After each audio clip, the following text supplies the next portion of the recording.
Biasa kita hanya tukar part mana yang rosak. Okay, hai, apa khabar guys? Alright, so hari ni kita ada sebiji kereta Roadwa Myvi 1.5 SE. Okay, baik. So apa masalah kereta ni? Jom. Okay. So masalah kereta ni, owner datang komplain, dia kata bila dia bawa jalan, dia tekan brake, bahagian belakang ada keluar bunyi.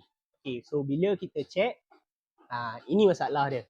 So seperti dalam gambar ni, anda boleh tengok dia punya drum, anda boleh tengok dia punya lining, memang dah house. Okay, so ini close up.